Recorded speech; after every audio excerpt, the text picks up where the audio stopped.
15 movies down and 8 to go. So what do you say we just jump right into it and review 4 whole movies in this episode? Sadly, I'm going to have to name this episode the negative episode, as we get the few remaining dud movies out of the way. However, first, a little bit of cheer. You might be wondering why I'm dressed like this right now. Well, after how low down the ranks My Neighbour Totoro and Spirited Away came in, I felt like a few of you may have been doubting whether I actually enjoy the Studio Ghibli movies or not. So I just thought I'd prove to you I do actually enjoy them, especially My Neighbour Totoro. Now, it's incredibly hot in this, so I don't think I'll be able to keep it on for the whole review, but I thought I'd cheer you up a little. Now, before we discuss the negatives, let's talk about one of the better movies that still remain on the list. I'm talking about number 14, The Borrowers. Arrietty, also known as The Secret World of Arrietty, or legitimately is sometimes called Arrietty the Borrower. In case you haven't guessed already, this film tells the story of young Arrietty, who is actually a borrower.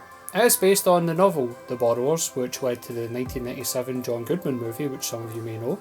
It marks the directorial debut of Hiromasa Yonebayashi, and was written by the team of Hayao Miyazaki and Kaiku Neiwa, who wrote From Up on Poppy Hill. This movie is fun. There's basically no other way to describe it than that. It is just fun. It is great, friendly family fare, on a par with My Neighbour Totoro. I really flip-flopped a lot on which one of the two movies I would place higher than the other. But for me, My Neighbour Totoro just had that it factor, that iconography that edged out slightly over Arrietty. But you may disagree with me here, the films are as close to each other as any two films in this list. Where this film actually surpasses My Neighbour Totoro is in the plot. This film, a bit of a rarity in the Studio Ghibli movies, has an actual villain to it, somebody to properly root against. In almost every other movie, the baddie, as it were, has so many shades of grey to them that it's hard to classify them as just a cartoonish villain. However, in this movie, the housekeeper has no redeemable qualities to her whatsoever.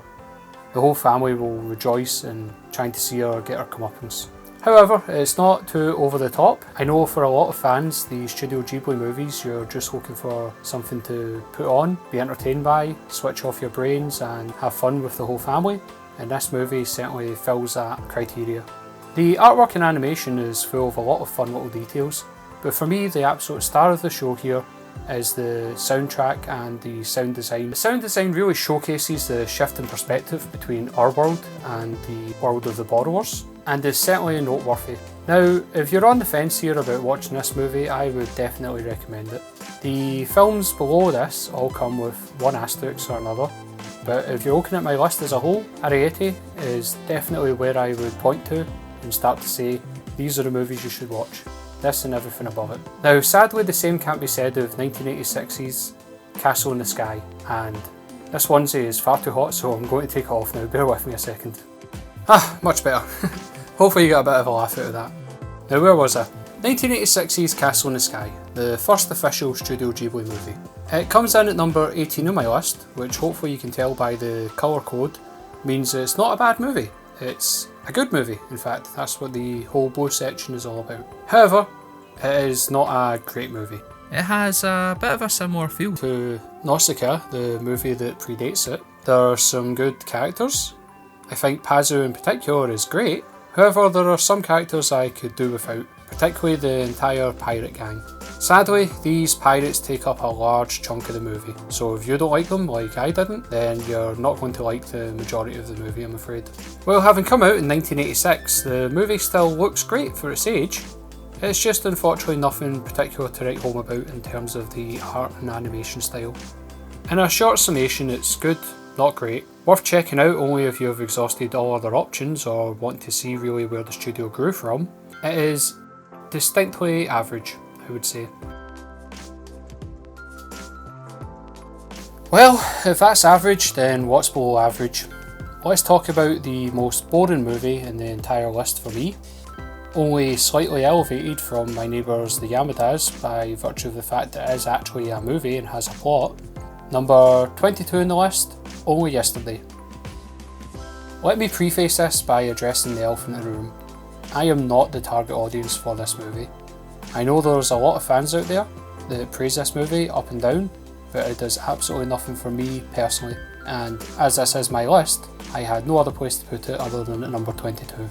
This movie is marketed at adults who would enjoy a meditative, slow-paced, 2-hour-long movie that ponders about themes such as romance and childhood in a very dry, realistic, and some would say boring manner. If that type of thing sounds up your street, then it might appeal to you. For what it's worth, the movie does carry a 100% critical rating on Rotten Tomatoes, so like I say, if you read a synopsis of it and it sounds like something you might enjoy, then critically speaking, it is classed as being a good film. However, despite it actually being a film, I would probably watch My Neighbours the Yamadas 50 times again before sitting through Only Yesterday once more.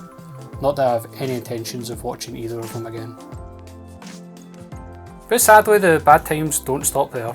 We still need to discuss number 21 on my list, which is thankfully not another Isao Takahata movie because I'm beginning to feel quite bad for him. This is the first movie from Goro Miyazaki, and it is his interpretation of a story called Tales from Earthsea. This production is a convoluted mess, and to be honest, a documentary exploring the creation of this film would be infinitely more watchable than the movie itself. You see, Tales from Earthsea is based on a book, or to be more accurate, it is based on elements from 4 different books. The author had long fought against having any kind of film adaptation of the works, however relented on the basis that Hayao Miyazaki would make an adaptation of the books. However, with Hayao at the time tied up making Howl's Moving Castle, responsibility for creating the film lay at the feet of Goro, who by all accounts did not want to make the movie whatsoever. This is also the only movie that he's attempted to write, albeit with a co-writer, and I think that shows. As your debut writing credit, trying to adapt 4 books into one sub 2-hour movie should set alarm bells ringing immediately. We have touched in a previous episode about Goro's estranged relationship with his father Hayao Miyazaki. In fact, Goro tried to embark on a career in architecture rather than take up the animation life of his father. It would appear that the studio, basically forcing Goro to make this film, put a further dent in their relationship, with Hayao not feeling that his son was ready for a full-length feature directing job. Now, if you think all of this preamble was me simply stalling so I didn't have to talk about this movie, well, you'd be right. The first 70 to 80% of this movie is such a convoluted mess that there's no way that my description of it or review of it could do it any justice. It is the most unmotivated movie on this list, with things just seemingly happening with no rhyme or reason or explanation given to the audience. I found myself asking why so many times that I simply stopped asking towards the middle of the movie. If you would like to ask yourself who is this person and why are they doing that for over an hour and a half of your life, then get wired in. This is definitely the movie for you. This would be right up your street. However, I think for the 99% of the rest of us, this is definitely one to avoid.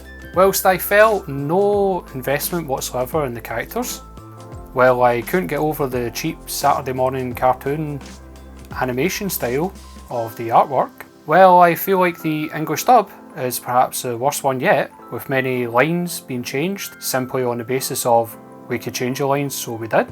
With all this being said, the last 20 minutes of the movie are actually really quite good. Really quite good.